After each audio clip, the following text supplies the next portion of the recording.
중진위원으로서 정말로 정치력, 경륜, 또 돌파력 다 갖춘 분입니다. 그래서 이 난국을 잘 헤쳐가리라 믿고 있고요. 그런데 비대위원장 세우는 것보다 더 중요한 것은 당의 체질 변화와 당의 통합이다. 이 공동체가 아닌 신용 공동체로 또 오합지졸 당이 아닌 일치 단결된 당으로 거듭나야 된다. 이것이 우리가 당원들이나 국민들에게 보여줄 가장 시급한 과제다. 이렇게 생각을 합니다. 우리 안 기자님 됐죠? 또 그런데 쇄신한다더니 도로 친윤당이라는 비판을 내습니다. 아니 근데 친윤 색깔이 그래도 그나마 옅은 분이고요. 사실 또 우리 이 권영세 의원 같은 경우에는 지금 우리가 친윤 비윤 따질 때가 아니다. 그것은 어떻게 보면 친윤 비윤이 중요한 게 아니라 우리가 어떻게 이 난국을 돌파하는 게 더 중요하다. 우리는 미래를 보고 정치할 뿐이다. 특히 국민분들, 당원분들께 정말 이 당을 바로 세우느냐, 이게 가장 중요한 거지. 과거의 친윤이었다, 과거의 비윤이었다, 이게 중요한 게 아니다. 이런 말씀을 드립니다. 됐죠? 의원님, 아까 권영세 의원님이 좀 대야 투쟁력이 약하시다는 우려도 있고. 아니 근데 대야 투쟁력은 사실 이분이 전략가세요. 그래서 전략가 이런 면도 있고요. 사실 이분은 뭐 겉으로 막 투쟁하는 분이 아니라 내적인 투쟁 동력을 모으는 분이다. 이렇게 말씀드릴 수 있습니다. 아까 말씀하신 당의 체질 개선이라는 건 어떤 부분?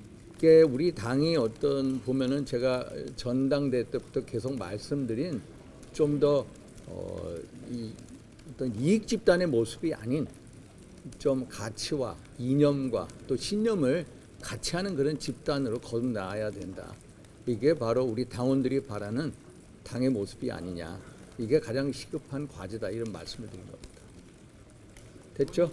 전당대회 때는 사실 수도권 청년 이런 중수청의 호소를 좀 강조하셨는데 예. 지금 보면은 중수청과는 좀 멀어지고 있다는 지적이 아니 근데 중수청 이거를 얘기를 했고요. 지금은 일단 우리가 탄핵 이 문제가 가장 시급한 과제고 결국 우리가 새로운 당의 변화 쇄신의 모습을 보일 거다. 그래서 말씀드린 저야 항상 중수청을 주장하지 않습니까? 그래서 그런 식으로 우리가 목표 설정하고 나아갈 거다 이런 말씀을 드립니다. 아까 그거 뭐 또 우리 의원님 그 권영세 의원의 인터뷰를 두고 좀 혁신보다 관리에 무게를 둔 것이 아니냐 이런 해석 나오는데 그 쇄신을 위해서 좀 저는 그거는 혁신의 로드맵을 저는 다 생각하고 있어요. 그래서 제가 권영세 비대위원장이 이제 취임을 하면 말씀을 드릴게요. 제가 지금까지 어떤 이 선거 이후에 보수혁신 세미나를 무려 한 몇 차례 했나? 15차례 정도 하지 않았습니까? 그게 계속되고 있고요. 제가 말씀드린 대로 2004년도 보수당이 영국 보수당이 마이클 하워드라는 사람을 통해서 토니 블레어 노동당 시절에 새로 보수의 어떤 청사진, 소위 말해서 강령, 크리드라는 것을 제시했는데 저도 계속해서 우리 한국적 혁신 보수의 강령을 준비 중에 있다는 말씀을 드립니다. 그 의원님 좀 전에 민주당이 공개한 내용인데요. 2022년 3월 중순에 그 명태균 씨가 김영선 전 의원이랑 대화하는 과정에서 의원님 성함이 나왔다. 명태균이 윤상현에게 원내대표 선거 나가라고 권했으나 윤상현은 외교부 장관을 원했다는 내용이다. 저는 외교부 장관 원한 적이 없어요. 사실 2022년 3월 그거는 제가 외교부 장관 원한 적이 한 번도 없어요. 저는 제가 여러 가지로 어떤 입각 이런 거에 대해서 저는 개인적으로 부정적인 생각을 가지고 있어요. 그래서 어떤 제가 뭐 외교부 장관을 원했다 그것은 완전히 낭설이에요. 그거고 또 명태균 씨 뭐 관련돼서 저는 계속해서 말씀드리지만은 사실 어떤 이 5월 9일 날 이준석 대표와 명태균 씨하고의 그 카톡 어디요? 창원 그 의창 지역입니까? 여기가 경선으로 정해졌던데 이게 어떤 최초 시발점 아닙니까? 제가 누누이 말씀드리지만 우리 공관위원분들한테 다 말씀 한번 들어보세요. 경선으로 결정된 적이 없습니다. 완전히 허황된 정보입니다. 그런 미스인포메이션을 가지고 시작된 하나의 해프닝이었고요. 그래서 우리는 항상 9명의 공관위원들이 어떤 절차와 원칙에 의해서 공천을 했다.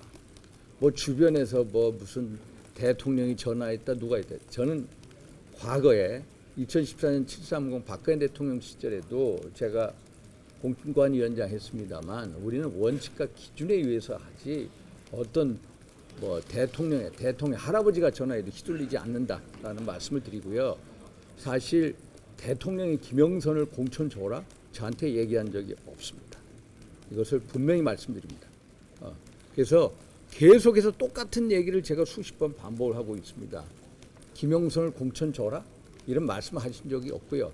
대통령이나 대통령 할아버지가 얘기를 하더라도 설사 우리는 그런 거에 휘둘리지 않습니다. 저는 9명의 공관위원 중 한 분의 1, 소위 말해서 n분의 1, 9분의 1이었고요. 우리는 당시 정당한 절차에 의해서 제가 다음에 말씀드리겠습니다만 정당한 절차에 의해서 다 공천을 결정했다.